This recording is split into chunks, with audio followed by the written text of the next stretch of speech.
noches, soy Luis Novarecio, estos Animales 2020, un día muy especial porque estamos frente a la jornada anterior para la 9ª prórroga de la cuarentena. En el medio hay discusiones políticas muy fuertes y la idea era comenzar a hablar del tema de la justicia, pero lamentablemente esta cifra que vas a ver enseguida es la cifra que más nos complica porque estamos con el total de fallecidos con 3.441 en la jornada con más fallecidos desde que comenzó el coronavirus en la República Argentina. Veamos, por favor, la cifra que releva la cantidad de fallecidos. En el día de hoy tenemos 153, 6.377 contagiados en la región AMBA, más complicada. La pregunta es, ¿sigue igual la cuarentena? ¿Se abre? ¿Qué va a anunciar mañana? Primer título de Nacho Orteri. ¿Qué pasa mañana, Nacho? Buenas noches a todos. La ciudad tuvo que ceder, Luis. Tuvo que ceder. Iba con otro plan Horacio Rodríguez Larreta Olivos, obviamente el presidente de la Nación, también Axel Kicillof, el gobernador bonaerense. La ciudad tenía previsto unas aperturas el día lunes que no va a poder realizar. Se queda estancado en fase 1, incluso una fase 1 incompleta, y no pueden abrir el lunes los negocios de cercanía en las avenidas. ¿Digo bien? ¿Marcha atrás o una cierta marcha atrás de la ciudad? Totalmente, una marcha atrás porque tenía un cronograma de aperturas previsto, avanzar a la etapa 2 y finalmente ni siquiera puede completar la fase 1. Está Carlos Regalloni, gracias Carlos. ¿Estamos en el pico? ¿Estamos en el momento más crítico de la enfermedad? No, los casos hace 5 meses ya que nunca dejaron de subir. Los casos, las muertes, la pobreza y el conflicto social, que son las 3 consecuencias de este virus. Eso nunca dejó de aumentar, a pesar de haber utilizado reiteradas veces el más estricto de las medidas que se puede utilizar hoy en día disponible, que es la cuarentena. Luego, la cuarentena ya dio, más no va a dar, porque el fenómeno sigue circulando, como te lo demuestra la positividad de los test, que es demasiado alta. Entonces es indispensable, Luis, en este momento, ir hacia una nueva estrategia, unas nuevas técnicas, porque lo que nos espera es una guerra muy prolongada por delante. Es decir, no se puede estar especulando con que esto se va a dar vuelta, pronto la página se va a dar vuelta, porque es un pico y va a pasar. Eso no va a ocurrir, No va a ningún país está viviéndolo. Bueno, entonces, no somos la excepción. Vamos a hablar con Carlos sobre este tema. También vamos a ocuparnos del tema de la justicia, porque la Corte, hoy el presidente de la Nación salió a defender la idea de modificar la Corte. La Corte no está funcionando bien, dijo el presidente. Javier, buenas noches. ¿Cómo estás? ¿Qué tal? Buenas noches, Luis. Efectivamente, tanto él como la ministra de Justicia salieron a defender, no digo lo indefendible, pero se dieron cuenta de que lo de ayer era un poco complicado y volvieron a mostrar, de alguna manera, falta de empatía.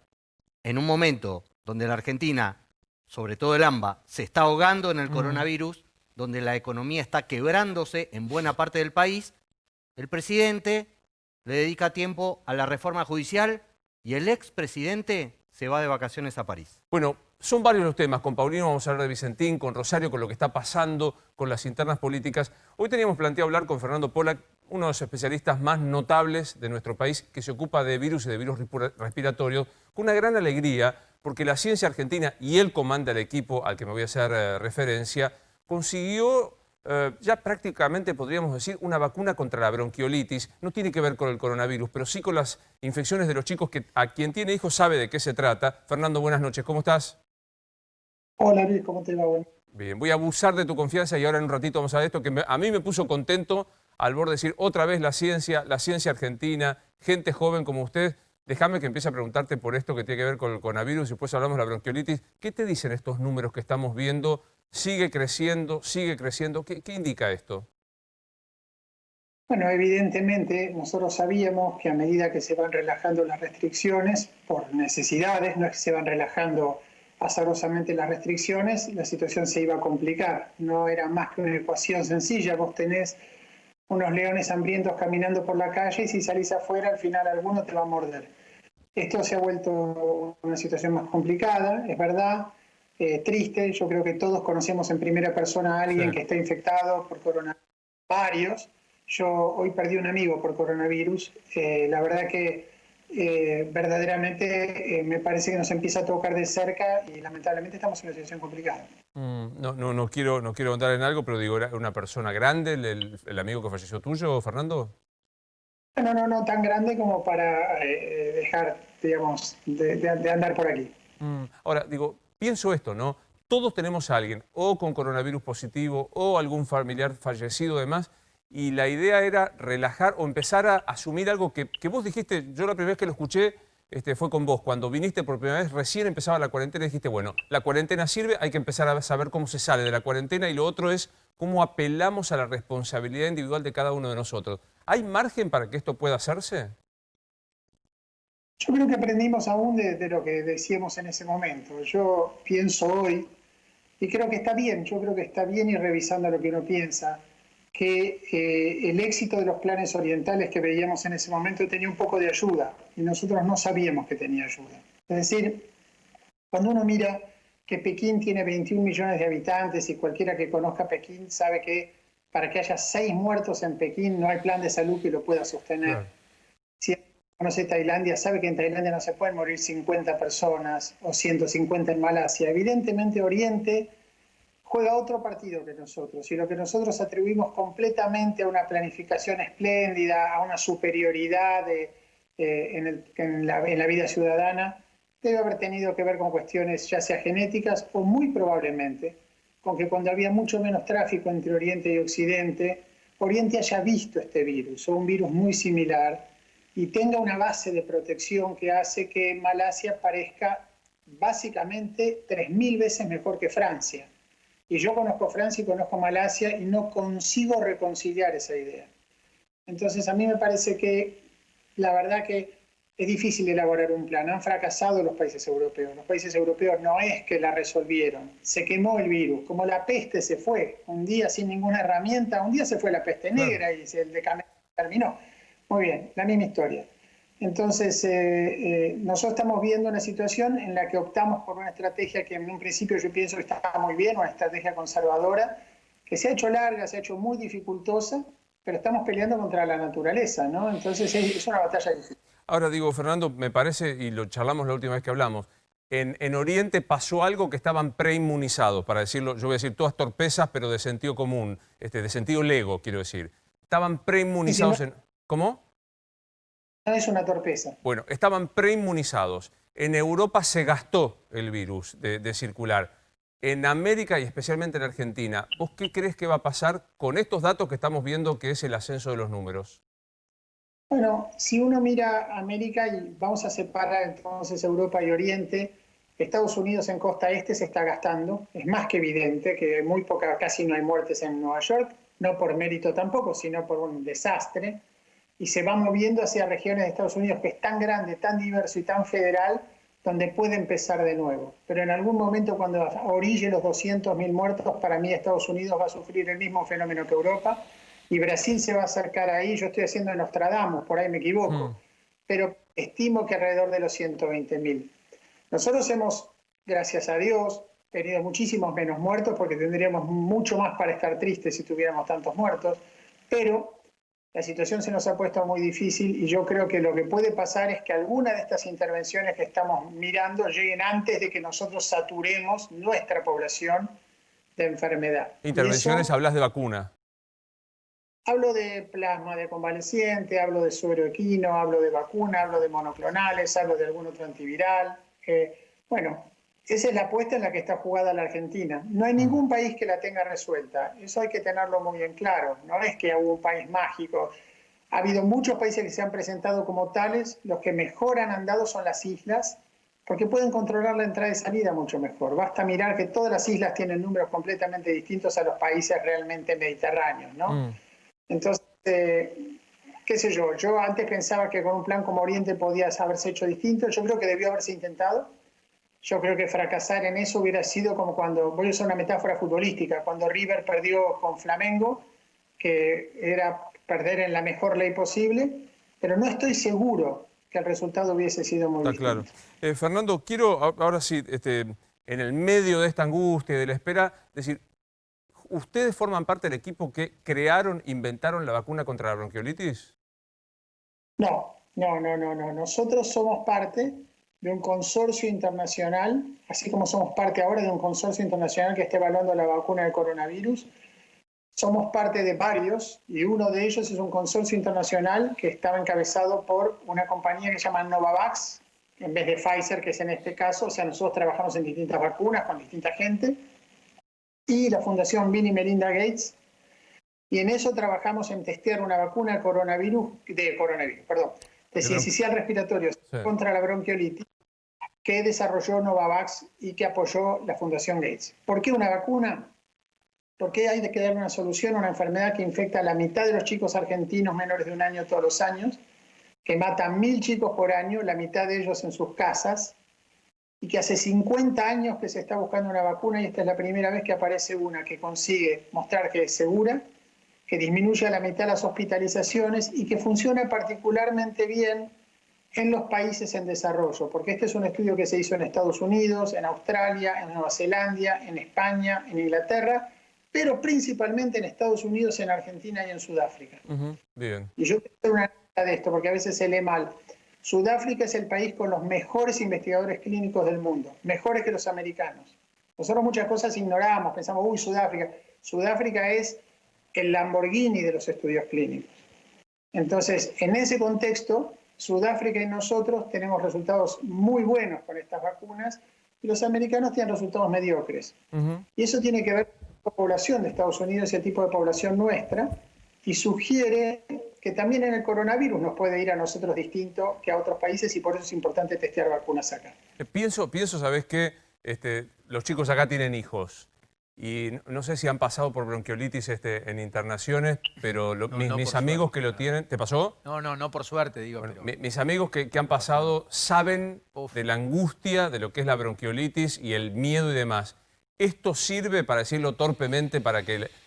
Juan, mi compañero de radio de todos los días, me dijo, no sabés, lloré durante una semana. ¿Para que esto pueda prevenirse, Fernando?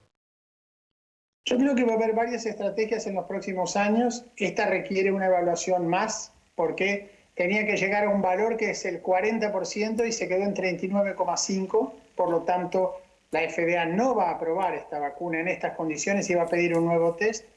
Pero hay varias otras estrategias que son muy análogas al coronavirus, que se acercan ya a los puntos finales. Estamos llegando al final de la bronquiolitis como la conocemos, salvo, Luis, en el 2021. Porque en este 2020 nosotros, como hemos estado todo el año adentro y los chicos no han ido al colegio, no han vuelto a las casas a infectar a sus hermanos chiquitos con coronavirus, a sus madres o a sus madres embarazadas de sus futuros hermanos. Entonces va a haber muy pocas defensas dando vuelta el año que viene y va a ser un año muy anómalo, donde probablemente tengamos muchas más internaciones. Bueno, en cualquier caso, felicitaciones por el laburo y un placer verte siempre, Fernando. Gracias. Bueno, gracias a ustedes. Un gran abrazo. Hago un stop en la cuestión sanitaria porque decíamos, tema central sigue siendo la justicia y apareció Alberto Fernández a defender el proyecto. Javi. Sí, hoy en otra entrevista radial el presidente le dedicó un rato bien largo a algunas explicaciones sobre la reforma judicial y sobre todo el famoso tema de cambiar a la Corte. Le pusimos a la defensiva, ¿no? Porque cuando uno tiene que explicar es que te estás defendiendo algo que a todas vistas ofrece varios flancos. Entre las cosas que dijo Alberto, dijo, nunca hablé de cambiar la cantidad de miembros de la Corte Suprema, sobre todo en el discurso de ayer. El problema de las Cortes no es el número de sus miembros. Bueno, me quedo tranquilo. Entonces, ¿no va a cambiarse el número de los 5 miembros? Cuando fui jefe de gabinete se recortó el número de miembros.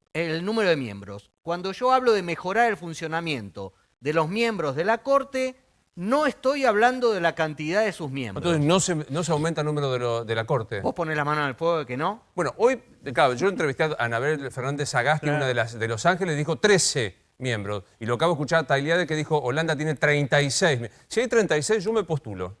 Incluso Anabel Fernández Sagasti presentó el proyecto en 2016 que tiene 13 miembros, el proyecto de ampliar la Corte que tiene 13 miembros. Es uno de los proyectos... había hablado de 9. Claro, que es uno de los proyectos que tiene... Y fíjate lo que dice la mano derecha e izquierda de Alberto Fernández en la justicia, que es la ministra de Justicia... Alberto habló con Reinaldo Sietecase en Radio con Vos. Y la ministra en La Patriada, en FM La Patriada. Sí, y en el Destape. En el Destape, sí.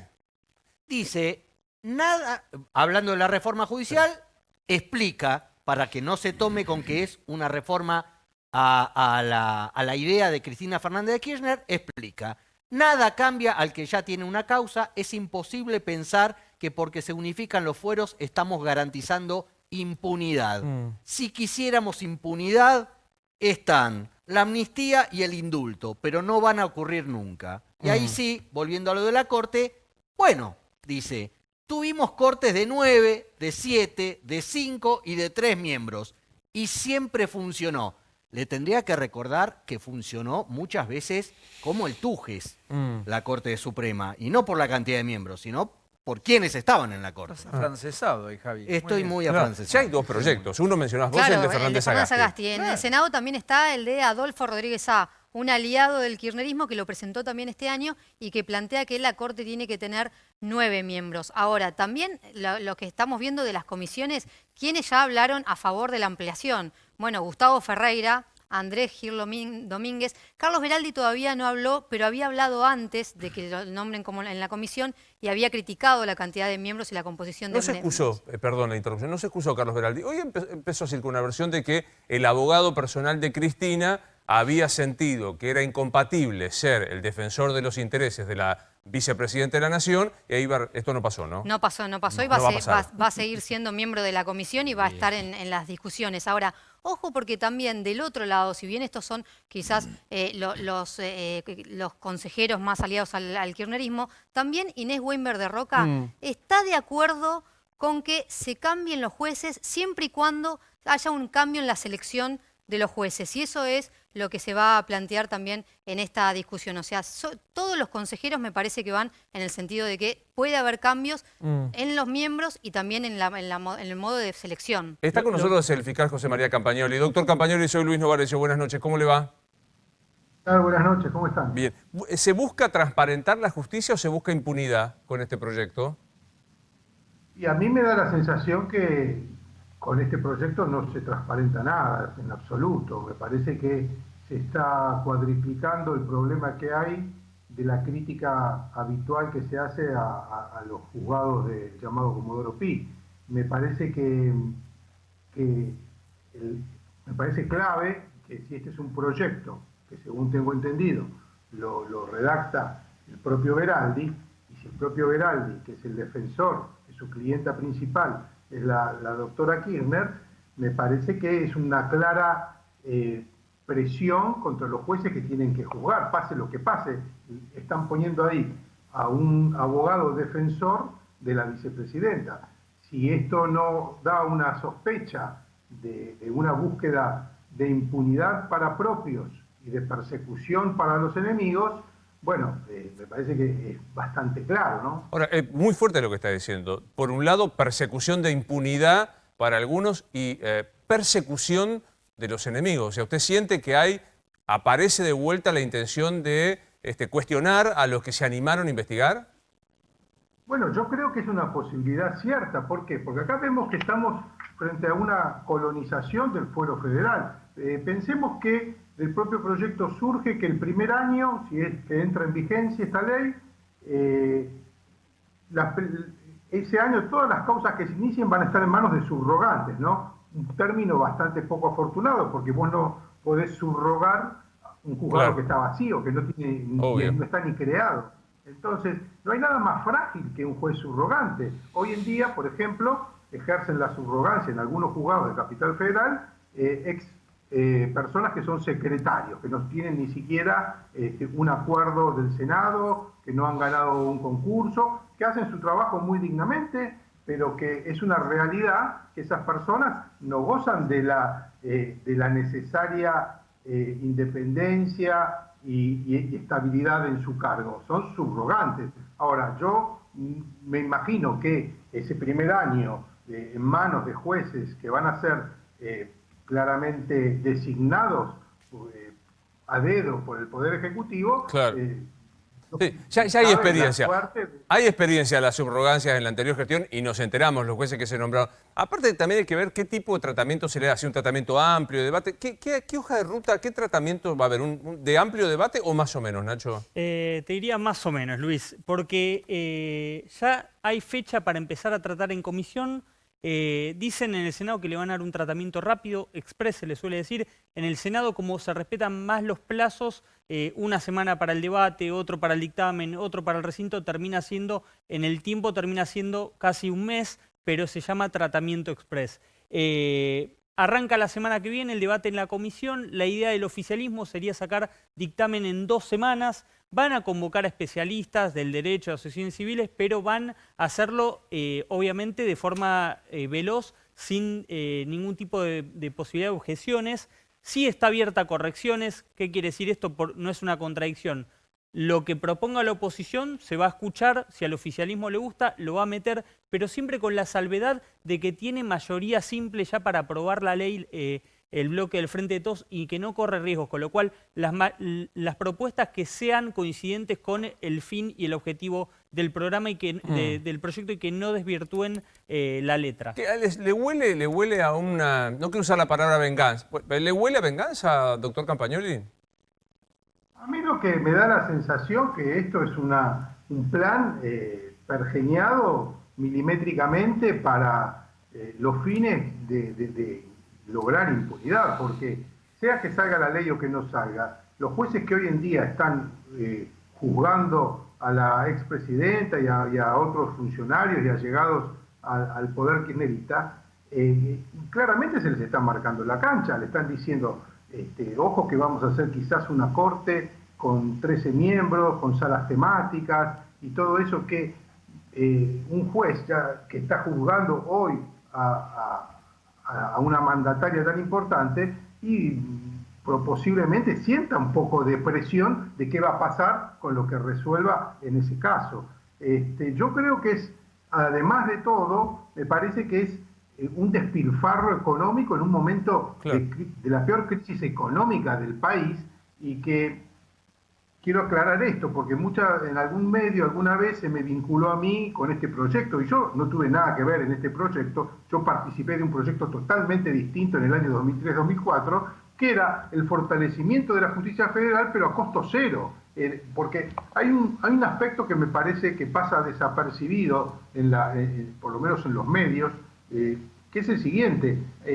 Hoy en día en la capital federal funciona la justicia nacional llamada ordinaria, que son jueces nacionales penales, que hay una Cámara Nacional en lo criminal y correccional muy prestigiosa, que tiene más de 100 años de fallos contundentes, que son un ejemplo de derecho, y que está destinada a languidecer hasta morir. ¿Por qué? Y por el traspaso de competencias sí. a la justicia local, y eso es algo muy grave. ¿Por qué? Porque estos jueces que tienen nombre, apellido, trayectoria, prestigio, no tienen este ruido político que normalmente se le adjudica a algunos jueces, van a quedar casi sin trabajo. O sea, claro. No sé si se entiende lo que estoy diciendo, ¿no? Sí, se entiende perfecto.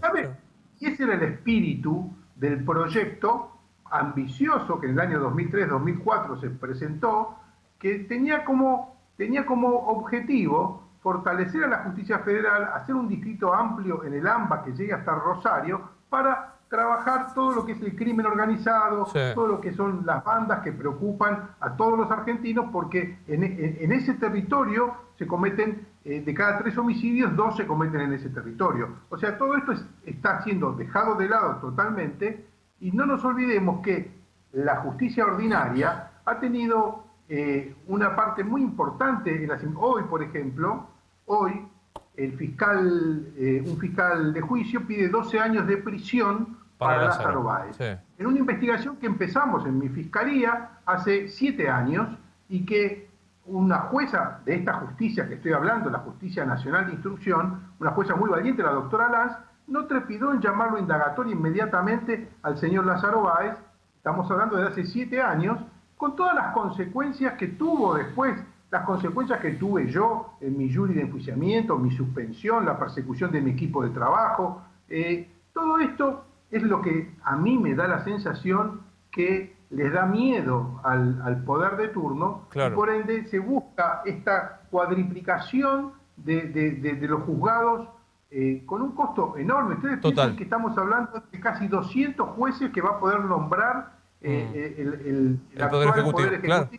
Sí, Javi. Todo ese costo enorme, fiscal, ¿no? Le quería preguntar, ¿usted cree que no hay que cambiar nada de Comodoro Pi? A ver, yo creo que a los jueces hay que dejarlos trabajar y hay que controlarlos. Y creo que la herramienta de control, que es el Consejo de la Magistratura, funciona desde mi humilde punto de vista funciona más o menos, porque no tenemos mucho conocimiento, yo por lo menos no tengo muchos nombres, muchos casos en los cuales el Consejo de la Magistratura haya sacado a un juez por deshonesto. Ahora, esa herramienta de control para mí no está funcionando muy bien, pero en lo que yo creo que habría que prestar atención es en los enormes plazos procesales que hay en nuestra justicia federal, que hacen que nunca una causa quede firme. O sea, Sí, nunca siempre a la una instancia de un sentencia recurso más, claro. Siempre la instancia de un recurso. para mí, Ahora, me gustaría... Eso para mí es lo que hay que revisar. Total. Ahora, entrar en una reforma faraónica, en una reforma muy costosa, en un momento de crisis, la verdad que me parece un despilfarro inaudito. Contame cómo reacciona la oposición, Javier, frente a esto que está sucediendo. Mirá, es curioso porque hacía mucho que la oposición no se juntaba, que Juntos por el Cambio no se unificaban, no se abroquelaban en torno a un tema, y antes de ayer, cuando se conoció que se iba a presentar al día siguiente la reforma judicial, hubo una reunión por Zoom en donde participaron todos los líderes de Juntos por el Cambio, Mauricio Macri, Horacio Rodríguez Larreta, María Eugenia Vidal, Patricia Bullrich, Cornejo, Maxi Ferraro, Negri, Naidenov, Ritondo, para justamente establecer una postura común que de todas maneras, digo, porque lo que cuestionaban era que no era prioritario en medio de la crisis, que se desconfiaba de los verdaderos propósitos, digamos que reformular la justicia para la oposición es garantizar impunidad o ir en busca de la impunidad, y los volvía locos el factor Veraldi, ¿no? La designación de Veraldi dentro de esta comisión asesora de la Corte. Hoy, sin embargo, un miembro de Juntos por el Cambio, como Guillermo Montenegro, actual intendente de Mar del Plata, pero ex juez federal de Comodoro Pi, fue muy interesante lo que planteó en una entrevista por radio, porque dijo, nunca es momento para lanzar una reforma judicial, pero que la justicia necesitaba un cambio para llegar a la gente, no hay ninguna duda. Lo cual acá abre un poquito alguna grieta. Es cierto que Montenegro, dentro del espacio Juntos por el Cambio, no representa lo que representa la conducción, pero es cierto que no hay una unidad de criterios respecto a esto. Y lo otro que pasa es que esta preocupación institucional que tenía Juntos por el Cambio, hoy se fue al demonio cuando los que participaron de esa reunión se enteraron, sin ser avisados, que el expresidente Mauricio Macri partía de vacaciones a París. Quiero hablar enseguida de esto, porque la verdad que no logro entender la decisión, pero lo tenemos a Carlos Regazzoni, que nos ayuda siempre con la cuestión sanitaria, pero quiero preguntarte como integrante de la oposición, ¿qué sensación tenés con esto que está pasando con la justicia? ¿Es que un intento a lo Montenegro de transparentar la cosa o es un intento, como dice Campagnoli, de generar presión sobre los que investigan, buscar impunidad? Para mí es una reforma indispensable, pero difícil. Y me parece que es muy difícil dar esa discusión indispensable por Zoom. Con eso me parece que te acabo de contestar. En este momento el país tiene un único grave problema, que se llama coronavirus. Discúlpeme, pero nosotros somos todos susceptibles a la enfermedad y el daño que puede hacer es inmenso. Esa es la prioridad. Esa enfermedad además trae conflicto. Estamos viendo que está creciendo la delincuencia, es decir, el conflicto social, la angustia de las personas, eso puede llegar a tener reacciones colectivas impredecibles. Yo no haría nada que agrande ese conflicto, que lo agrave, porque todo el resto que nos queda en la Argentina, de gobernabilidad o de representatividad, lo necesitamos imperiosamente para cambiar la estrategia para atacar el problema más grave que en este momento tiene el planeta Tierra. Toda la humanidad en este momento está toda girando en torno al coronavirus y a sus consecuencias, que son múltiples. La cuestión de la justicia, yo soy médico, me parece que lo que dice Montenegro es respetable porque él fue un miembro conspicuo le tengo un enorme respeto a él. También creo que no todo prioritario. Yo lo que digo es que no sé si es el momento, me parece. O sea, yo como médico te diría, no corramos el foco de lo que nos puede realmente destruir como país. A mí me sorprende un silencio. Sí, Rosario. No, un dato más de los nombres que veíamos ahí. Alfredo Cornejo fue muy duro y quiso emitir él el comunicado con respecto a la negación de la reforma judicial. Pero ojo con los de Juntos por el Cambio, cuando fue gobernador Alfredo Cornejo, hubo una foto con Anabel Fernández Agasti. ¿Para qué?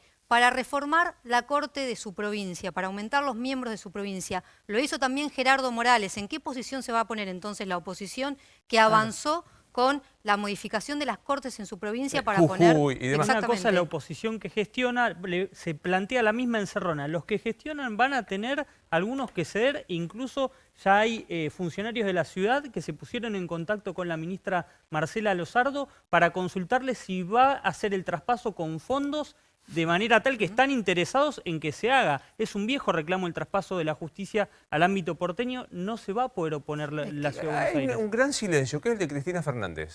Nada, no hay un tuit, no hay absolutamente nada. Ella acostumbra a comunicarse por tuit y demás. ¿Qué se cuenta? Lo que dicen es que obviamente avala y apoya el proyecto de Anabel Fernández Agasti. Vos hoy hablaste con ella de la reforma de 13 miembros. No se sabe también y hay silencio de Máximo Kirchner. Máximo Kirchner, que no estuvo ayer tampoco en la presentación de la reforma, no estuvo porque se había hecho un hisopado. Había estado con Mayra Mendoza, ayer se hizo el hisopado, le dio negativo y por eso hoy reapareció en el Congreso. Pero también apoya la discusión. No hablan ellos dos, ninguno de los dos va a dar indicios en público de si se tiene que modificar la cantidad de miembros. Ya sabemos la posición de Cristina, no conocemos la de Máximo, no vamos a conocer tampoco públicamente la de Máximo porque ellos lo que dicen es, damos un debate abierto, que definan los consejeros y después nosotros vamos a discutirlo en el Congreso. Sí, yo creo que lo quiere meter, perdón Nacho, Sí. lo quiere meter a la oposición el gobierno, con esto que decía Nacho. Queremos escuchar las opciones, creo que la oposición va a decir no hay opciones, no hay plan, no es el momento. No Va a interesa salir, esto. esto sale con el acuerdo de la oposición. O sea, Bueno, cuando negocien... no le alcanza, claro. Cuando negocien- llegue a diputados, ahí se va a trabar y esa es la apuesta de la oposición. De todas maneras, creo que la política está en ebullición. Está al borde de la implosión en medio del coronavirus y la tragedia sanitaria. Hoy se dinamitaron los puentes en la provincia entre los que gestionan, como decía Nacho, los intendentes y el gobernador Kicillof, y no hay ley de endeudamiento. Hay una convocatoria urgente, una reunión el lunes. Acaba de salir un documento conjunto del Frente para la Victoria en Diputados y el Senado destratando a la oposición. Y termina el jefe de la Cámara de Diputados, tildó a la oposición de ser como los bonistas y de dejar sin recursos a la provincia. La oposición dice, ¿quieren 500 millones de dólares? Díganme en qué lo van a gastar y cuál va a ser la participación de los distritos de la oposición. Ahora, así que así está la política. ahora, quiero marcarlo, digamos. Campagnoli lo planteaba un poco, ¿no? Usted dijo dos cosas, doctor Campagnoli, que me sorprenden. Primero, lo que va a costar, que va a ser una reforma muy cara si se va adelante. Y la otra es que en el giro de uno, hasta que lo ratifique un año, cuanto menos, el Poder Ejecutivo va a poder casi elegir a dedo a 200 jueces de golpe. Bueno, pero a ver, ¿qué duda cabe si tenemos como pauta que el miembro más importante de la comisión es el propio Veraldi, defensor de la doctora Kirchner? A ver, yo tengo un caso muy cercano, que es el doctor Rodríguez Varela, que desde el año 2006 ganó 30 concursos para ser juez. Recién en el año 2018 lo nombraron. O sea, esa va a ser la vara con la cual se va a decidir quién va a ser un juez federal. Y la pregunta que yo me hago es la siguiente. ¿Cómo ahí dijimos recién que me preguntaron mi opinión sobre Comodoro Pi, sobre lo que pasa en Comodoro Pi? A ver, al que no le parece que funciona mal Comodoro Pi, ¿le parece que va a funcionar mejor cuadruplicando los jueces? Eso no es una reforma, eso es aumentar el problema. Una reforma en serio tiene que ver con otras cosas que le interesan a la gente. Una reforma en serio no empieza por duplicar la cantidad de juzgados federales en el país, porque para eso se necesitan edificios, empleados, nombramientos. O sea, en un mes, no sé, haciendo un cálculo a grosso modo, el costo es de arriba de 40 millones de pesos. Ahora, doctor, O sea, le hago una pregunta. La doctora Lozardo, la ministra Lozardo, dice no se va a garantizar impunidad porque, bueno, hoy el presidente me sorprendió, tuvo una aclaración casi de perogrullo, dijo, no se van a quitar a los jueces naturales. Los jueces naturales es cuando yo tengo un delito, no me inventan un juzgado a mi medida, ya hay un juez anterior a mí. Más vale que esto no va a pasar, lo sabemos todos. Pero mi pregunta es, si se crea la ampliación de la Corte, hay 13 miembros en vez de los 5 que tenemos en este momento, ¿los 8 jueces podrían intervenir en las causas que eventualmente de los funcionarios investigados lleguen a la Corte en su oportunidad? Bueno, yo no lo sé. En principio parecería que lo que se intenta hacer son salas temáticas, como si la Corte pudiese dividirse en temas, cuando la Corte, su único tema, es el control constitucional de los fallos de los jueces. Claro. La Corte es un tribunal constitucional. O sea, tanto Alberto Fernández como Cristina Kirchner hablaron en su momento de que la Corte tenía que tener 5 miembros, pero lo que pasa es que quieren que sean los 5 miembros que a ellos les guste. Ese es el problema. Entonces, una vez más, asistimos a un atropello a uno de los pilares de la República, que es el Poder Judicial. Y el Poder Judicial podrá ser muy criticado, yo entiendo que hay una justicia que casi no convence a nadie, pero no nos podemos olvidar que las causas en las cuales están involucrados exfuncionarios del kirchnerismo, del gobierno de la doctora Kirchner, son causas que empezaron durante su gobierno y que fueron mantenidas y fueron defendidas por fiscales y por jueces que permitieron que cuando se levantó ese cepo judicial que existía, que tuvo como ejemplo, perdón por la autorreferencia, pero a mí me suspendieron por investigar. Pero déjeme decirlo a mí, así no queda convertido bajo la generalidad de la ley. La investigación que se le hizo a usted fue un claro hecho de persecución. No había ningún motivo jurídico para la separación, el intento de quitarle el sueldo y todo esto. Por eso vuelvo a poner en primera persona. ¿Usted teme que esto pueda volver a pasarle a usted o a otros? Y yo creo que se dan las condiciones para que eso sea posible, se dan las mismas condiciones con un agravante.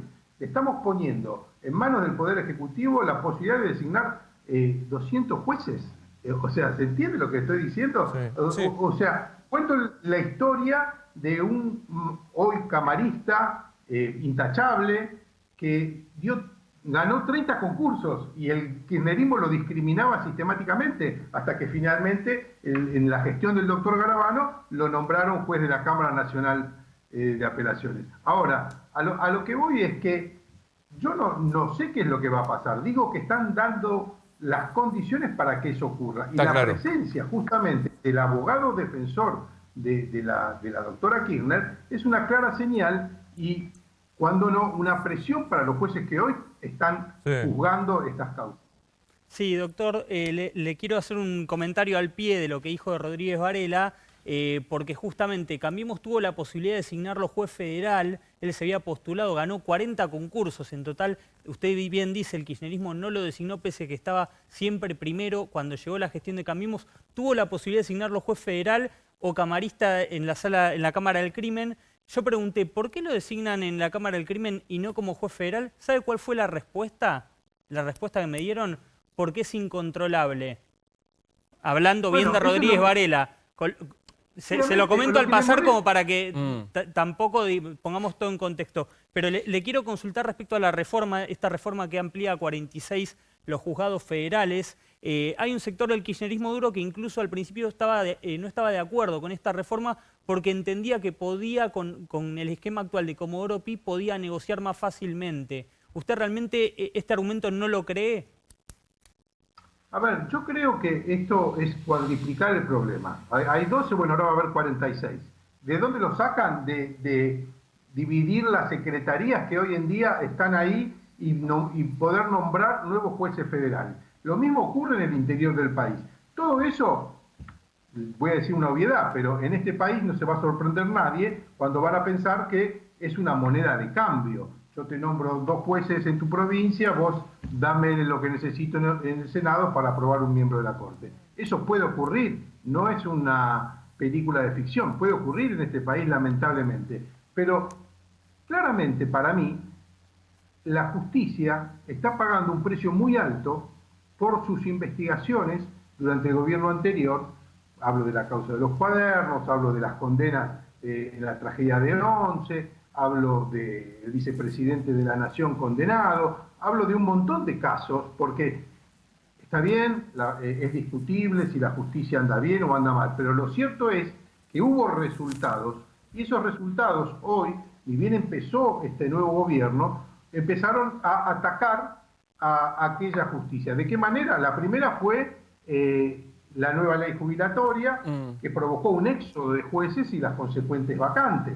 Después, entre otras cosas, el ataque al actual Procurador General de la Nación, llevándolo a dar explicaciones insólitas en la comisión legislativa. Ahora, todo eso es, para mí, es mi opinión simplemente, un precio que paga la justicia independiente, un precio que paga la justicia eficaz. Y como recién citamos al doctor Rodríguez Varela, que tenía la posibilidad de ser juez federal o juez ordinario, y bueno, como es una persona independiente, da miedo, porque el poder ejecutivo quiere poder controlar y tener una justicia previsible. No quiere respetar el principio republicano de gobierno, que es la independencia del Poder Judicial. Ahora, hay algo interesante, ¿no? Porque yo creo que cuando Javier Calvo le preguntaba si no hay algo que modificar de la justicia, yo creo que sí, que hay que modificarla. Me parece que pensamos en casos emblemáticos como Yarvide o ahora la salida de Canicova Corral, que me gustaría preguntarle su opinión, ¿no? Este juez que para algunos negoció su jubilación. ¿Tenemos idea de cuánto más o menos va a cobrar como jubilación? 330.000 pesos. De vuelta, ¿cuánto va a cobrar? 330.000. 330.000 Va a cobrar 330.000 pesos. Un juez que tenía un jury, que se cortaba la luz de la diputada Camaño cuando tenían que juzgarlo y todo esto. Algunos, no es nuestro caso porque no podemos probarlo, le dijeron, bueno, le canjearon la jubilación a cambio de sobreseimientos como el caso Echegaray, como el caso Axel Kicillof. De Axel Kicillof, y hay un tercero que se me está escapando. Digamos, ¿usted le parece que esta negociación puede existir, que puede tener asidero esta versión que se lanza? Yo creo que es perfectamente posible y es lamentable y es muy triste y a mí me preocupa mucho como padre en el país que le estoy dejando a mis hijos. Pero es una posibilidad que no resulta tampoco muy extraña cuando hemos escuchado a otro juez federal que dijo, a mí me agarraron del cuello para que firme tal o cual sentencia. Realmente es vergonzoso, a mí como miembro del Ministerio Público Fiscal y como integrante también de lo que se llama el Poder Judicial, me dan vergüenza esos casos, pero además de esos casos hay otros jueces, hay otros fiscales que hacen su trabajo de la mejor manera posible y que han dado algunos resultados que sin una justicia independiente nunca hubiesen llegado a buen puerto. Hoy un fiscal pide 12 años de prisión para Lázaro Báez, a quien nosotros empezamos una investigación hace 7 años, y una jueza, para mí, haciendo lo que tiene que hacer, como era la doctora Lanz, sin medir las consecuencias políticas, como tampoco la midió mi equipo de trabajo, que después fue perseguido, fue destinado a un sótano como castigo y fue disuelto después por la otrora procuradora. Esa justicia que no mide esas consecuencias políticas y que no tiene miedo de actuar es la que preocupa al poderoso. Y por ende, vemos ahora esta reforma elefantiásica en un momento de crisis que no tiene ningún sentido, que no es lo que le preocupa a los argentinos, me parece a mí, en este momento. Creo que coincido con el doctor Regazzoni, que hay otras cosas más graves, como por ejemplo el problema que tenemos. ¿Cómo le va a explicar el ministro de Economía Guzmán a los acreedores de nuestro país que vamos a hacer una reforma tan importante con tanto costo y no podemos pagar las deudas que tenemos? Está claro. ¿Cómo va a explicar el presidente que 1 de cada 2 chicos en este país es pobre? ¿Cómo vamos a explicar todas estas cuestiones de la peor crisis económica del país y nos metemos en una reforma que desde mi punto de vista no tiene ningún sentido ni va a cambiar demasiado las cosas? Porque pensar que ampliar el número de miembros de la Corte va a simplificar su tarea es un error. Al contrario, ahora todo el mundo va a decir, ¿por qué tocó la sala tal o la sala B? ¿Y por qué este juez y por qué aquel otro? Va a ser todo mucho más engorroso. Sí, Doctor Campagnoli, quería preguntarle, porque además en un sistema acusatorio, corríjame, no solo se van a nombrar jueces, también fiscales y también defensores oficiales, ¿correcto? Seguramente. Con lo cual, pero un sistema acusatorio tiene como norte el fiscal. Entonces, la creación de nuevos juzgados, de más de 200 juzgados, es como un contrasentido hacia un sistema acusatorio, donde los jueces supuestamente son una especie de jueces de garantía. Lo importante acá es la actuación del Ministerio Público Fiscal. Que son los que instruyen las investigaciones, ordenan, requieren qué hacer, si avanzar, no avanzar, etc. El juez lo único que hace es observar esa acción del fiscal, pero el fiscal es el que toma las decisiones, ¿correcto? Sí, a grandes rasgos sí. Ahora digo...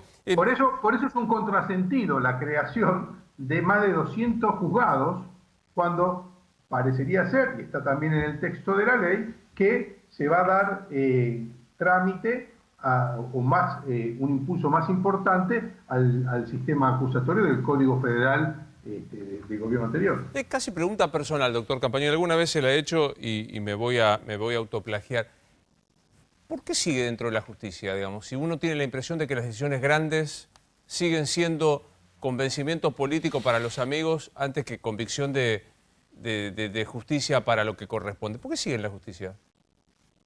Bueno, a ver, en algún punto es como ese colibrí que se estaba incendiando el bosque y que iba al lago, tomaba un poco de agua y se lo tiraba al fuego tratando de apagarlo. Y un animal de la selva, del bosque, le preguntó, ¿por qué haces eso si no vas a poder apagar el incendio? Y el colibrí le respondió, yo estoy haciendo mi parte. El bosque me dio la vida, me dio lo que yo tengo y estoy haciendo mi parte. Y capaz que otros animales lo empiezan a copiar y se puede algún día apagar el incendio. Ahora, digamos, a esta altura, primero que me impacta la imagen de pensarlo usted como un colibrí, se lo voy a decir sinceramente, pero digo, ¿hay mucho más colibrí o mucho más dueño de bidón de nafta y fósforo para tirar? Yo creo que hay mucho más colibrí, creo que la justicia está llena de personas ejemplares, de jueces que tienen una vida austera, que hacen su trabajo todos los días. Estoy hablando justamente de la justicia en la que yo trabajo, que es la justicia de la cual yo me siento honrado de pertenecer, la justicia nacional ordinaria, que todos los días hacemos juicios de flagrancia, elevamos causas a juicio, tratamos de esclarecer crímenes, hay una cámara penal que funciona con más de 100 años de trayectoria y un montón de fallos ejemplares. Esa justicia existe, lo que pasa es que pasa desapercibida. Por eso cuando hablábamos del proyecto Vélez, ese proyecto a costo cero, que fue lo que nosotros habíamos propuesto en su momento, era para mí una solución para el sistema judicial. ¿Por qué? Y porque estos jueces que ya tienen nombre, apellido, prestigio, ya existen, ya están nombrados, ya cobran su sueldo y con el traspaso de competencias a la justicia de la ciudad van a quedar con el tiempo sin ningún trabajo. Está claro. Entonces, ¿para qué creamos nuevos juzgados si tenemos una posibilidad de hacer una justicia eficiente a costo cero? Fiscal, usted acaba de mencionar a Vélez, porque efectivamente en aquel proyecto que usted marcaba de 2003-2004 había intervenido activamente, pero hoy Vélez es secretario de Asuntos Estratégicos. Es uno de los 3 personas que conviven diariamente con Alberto Fernández en la residencia Olivos.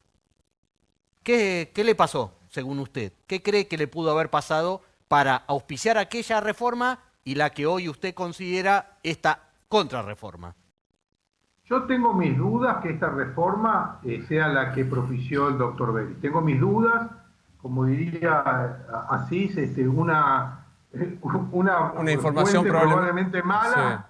Me dice que en la puja triunfó el proyecto de Veraldi y poner a Veraldi ahí, como dijimos, es una clara señal de lo que se viene. A mí me parece que realmente es un golpe muy fuerte para nuestro sistema republicano de gobierno, es una muy mala noticia para los argentinos y es un ancla en nuestra historia que yo creo que nos va a retrasar, si esto prospera, unos 30 años.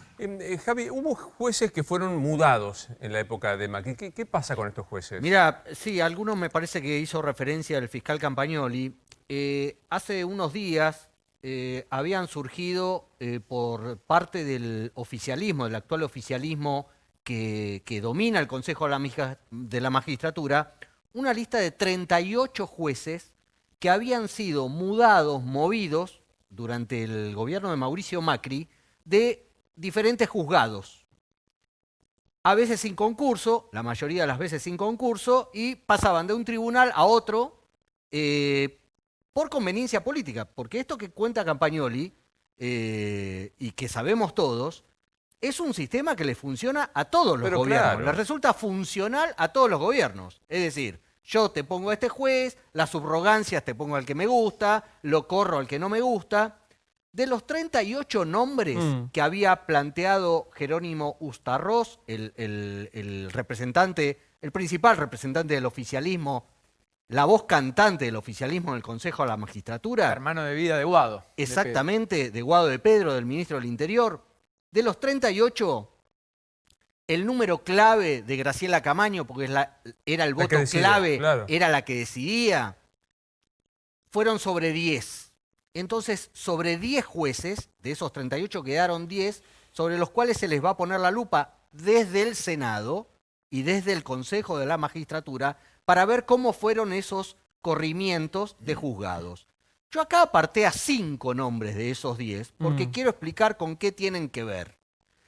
Estos 5 jueces tienen que ver con la justicia federal, casualmente. Germán Castelli es el juez que tiene que juzgar en el TOF 7, en el Tribunal Oral Federal 7, a Cristina Fernández de Kirchner por la causa de los cuadernos. Y ahora el Consejo de Magistratura le pone la lupa. Lo mismo pasa con Bruglia y Bertuzzi, 2 jueces de la Sala 1 de la Cámara Federal en lo penal porteña, con una particularidad, porque hay que decir todo. Bertuzzi llegó a la Cámara Federal porteña y se le avisó que se le daba ese ascenso siendo miembro del Tribunal Federal 4 que estaba juzgando y que terminó condenando a Amado Vudú. Una desprolijidad por parte del gobierno de Macri, por decirlo diplomáticamente, en donde al tipo, al juez, se le había garantizado pasarlo a la Cámara Federal como premio mientras juzgaba a Vudú. El otro caso fue el de Eduardo Fara, que pusimos ahí, miembro también de la Cámara Federal, castigado por el macrismo, por un voto sobre todo muy polémico sobre Cristóbal López y Oil, y fue corrido a otra Cámara. Ahora también se está revisando para ver si se lo devuelve a la Cámara Federal que lo veía. El manoseo es francamente... Y fíjate el otro, el quinto, el famoso Federico Villena, juez federal de Lomas de Zamora, que hizo mucho mérito últimamente con el espionaje M, pero que en el kirchnerismo sacan la carpetita en donde fue el juez que abrió la puerta para la famosa Operación Puff.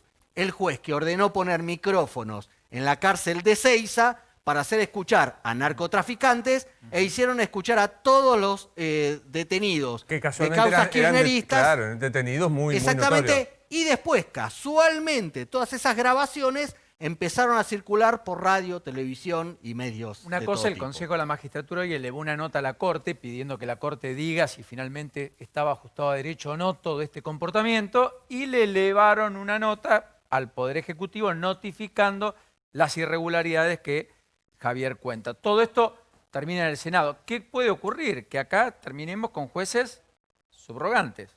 Claro que hay que recordar la subrogancia, y nos va a ayudar el doctor Campagnoli. La ley de subrogancia que tanta discusión trajo provocó un nombramiento de jueces que tenían los antecedentes de nada, o sea, que nunca jamás habían ejercido ni la profesión notoriamente, ni habían trabajado en la magistratura, y fueron nombrados simplemente por amistad. Esto hay que recordarlo, doctor Campagnoli. Bueno, yo no sé exactamente si fueron nombrados por amistad o de qué manera, no estoy en condiciones de afirmar ni de negar eso. Lo cierto es, lo que sí puedo decir, que el sistema de subrogancia data del año 2000 y que, por ejemplo, en el caso del doctor Bertuzzi, si no me equivoco, en el año 2010 la propia Cristina de Kirchner fue la que propició su traslado del tribunal donde estaba en La Plata a un tribunal en Capital Federal. No es extraño que un juez ante una vacante pida cambiar o... Ahora, el mal uso de este sistema está mal, pero hay una cosa, todo procesado, todo imputado en una causa, tiene la posibilidad de recusar a los jueces que consideran que puede haber un temor de parcialidad o alguna de las cuestiones que la ley pone que uno puede ejercer su derecho a recusar al juez. Todo eso fue ya realizado. Ahora, cuando vemos que este juez, que fue llevado de un lugar a otro, o la situación que sea, empieza a hacer cosas que no nos gustan, bueno, entonces ahora nos acordamos de que le falta una revisión del Senado. A mí eso me parece un manoseo de la justicia, una manipulación y un ataque al Está principio claro. del juez natural, porque todo juez que ya tiene una causa debería poder terminar, es una garantía para los imputados que no le saquen el juez que Total. tiene antes del proceso. ¿Correcto? Quiero agradecerle, doctor Campagnoli, y despedirlo. Es casi una frase la que le pido. Hay que volver mejores. En materia de justicia y transparencia, ¿volvieron mejores? ¿Este gobierno? ¿Cómo volvieron mejores? Vio que era el No, yo eslogan, creo que no. era el eslogan del Frente ¿cómo se Frente de llama? Todos. Frente de Todos. Frente de Todos. Tenemos que volver mejores. En materia de justicia, ¿volvieron mejores? No, para mí no. Para mí esto es un retroceso. Para mí creo que la reforma judicial tendría que pasar por otro lugar. Me parece que ir hacia un sistema acusatorio, como el nuevo Código Federal lo prevé, que es una ley del gobierno anterior, me parece que aplicar bien en el norte del país. Me parece que hubo una serie de leyes como la ley, la llamada ley del arrepentido, la ley de flagrancia, un montón de cuestiones que permitieron a la justicia empezar a ponerse de pie. Y creo que ahora se está buscando ponerla de rodillas nuevamente. Gracias, doctor, como siempre. Por favor. Hasta luego, José María Campagnoli. Hay un dato que vos mencionaste allí al pasar que a mí me provocó una enorme sorpresa, que es que hoy el expresidente Macri se fue de viaje a París. ¿Me contás a qué se fue, en qué condiciones se fue? Mirá, lo que se informó es que Mauricio Macri partió rumbo a Suiza, supuestamente en las funciones vinculadas con su Fundación FIFA. cargo en la Fundación FIFA. Teóricamente va a tener una reunión con Gianni Infantino, el presidente de la FIFA, que es investigado en Suiza por la justicia criminal, hay que decirlo. Así que se va a ver con un, no procesado, pero casi. Y de ahí se va a ir con su familia, con Juliana Aguada y su hija Antonia, a París, de vacaciones. 15 días. ¿Se fue de vacaciones? No, se va más, se va más. En principio, yo Tengo tenía la que son fecha de 15. regreso. ¿Tenés la 8 fecha? de septiembre. Tengo 8 ¿Cuánto? de 8 de septiembre. septiembre. 8 de septiembre. 8 de ¿Se toma todo el mes de agosto? Hasta el 8 de 8 de septiembre. Yo lo que digo es, a ver, si yo te dijera las cosas que me dijeron hoy por celular, los principales dirigentes de Juntos por el Cambio, cuando se enteraron, que se enteraron por los medios de esta novedad, sería un escándalo, digamos. Pero lo que digo es, ¿qué nos sorprende? Lo hacía siendo presidente y no le tocó una Argentina que era Alemania. Sí. Le tocó una Argentina mala y la dejó peor. Si lo hacía siendo presidente, ¿nos sorprende que haga esto en el peor momento de la pandemia, en el peor momento de a mí la, no de me la crisis sorprende, económica? pero yo creo que es hora de decir lo siguiente. Digamos, hoy Macri firmó la renuncia como jefe de la oposición argentina. Porque el jefe de la oposición, y le voy a pedir, pobre Regazzoni, que ligó bien esto, pero digo, digamos, el jefe de la oposición de la Argentina, en medio de la pandemia, en medio de la crisis de seguridad, en medio de la crisis económica, en medio de la crisis social, se va un mes de vacaciones a Europa. Yo creo que hay que leerlo tácitamente. Macri no es una persona de una oratoria precisamente florida. Como, pues es difícil entenderlo cuando habla. Creo que hay que entender su silencio. Acaba de renunciar como jefe de la Y oposición. cuando la oposición se abroquela, como planteaba Javi, contra la reforma judicial del gobierno. Digo, ¿renunció Macri como jefe de la agrupación de ustedes, Carlos? Vamos, eso habrá que ver. El expresidente está haciendo algo privado en este momento. Lo que pasa es que yo lo que veo preocupante es el planteo de oficialismo-oposición en este momento crítico, en donde hoy murieron 150 argentinos y nada indica que mañana vayan a morir menos, y esto va a seguir creciendo.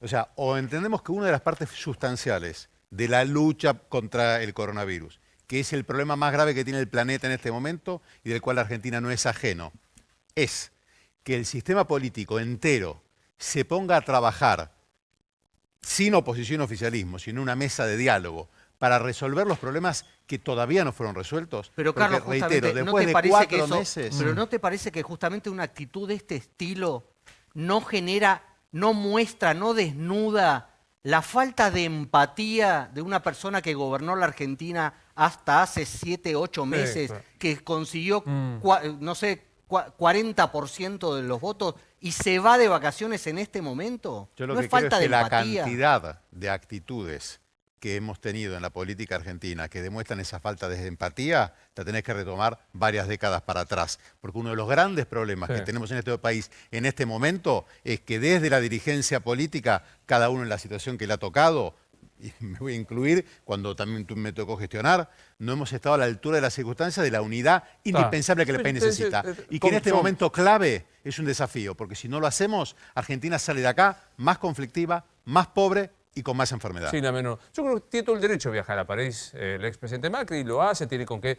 Ya está, renunció como jefe de la oposición. Vos te vas en el medio de esta crisis, evidentemente.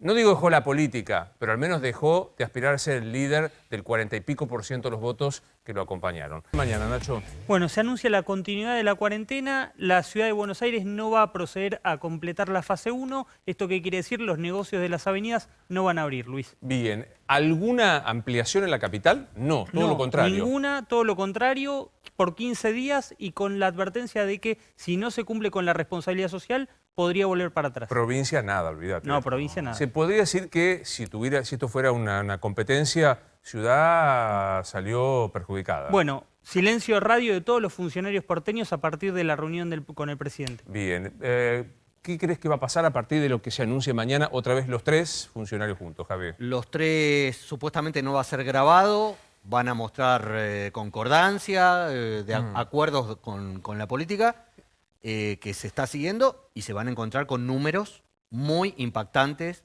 de otra vez contagios y ya con cantidad de muertos que son 3 cifras. Llegaron las 3 cifras. Y lamentablemente no es para en un país enorgullecerse. que ya está entre los 20 con mayor contagios del Del planeta, mundo. va a estar 19 mañana, Sí. va a superar a Francia y que está individualmente entre los 26 países con más. 30 segundos de Vicentín, Paulino. Foja 0, fase 0. No prosperó la expropiación, buscaron la intervención, tuvo un obstáculo judicial, fueron por la idea de un fideicomiso validado por la provincia de Santa Fe. Eso hoy se cayó en la reunión con el juez Lorenzini. No hubo acuerdo y efectivamente se retiró la provincia, dijo estamos en caso cerrado. ¿Qué hará la nación? Es el interrogante. Gracias, Carlos. Como siempre, No, muy por amable. favor. Soy Luis Novarecio, estos Animales 2020. Nos vemos mañana.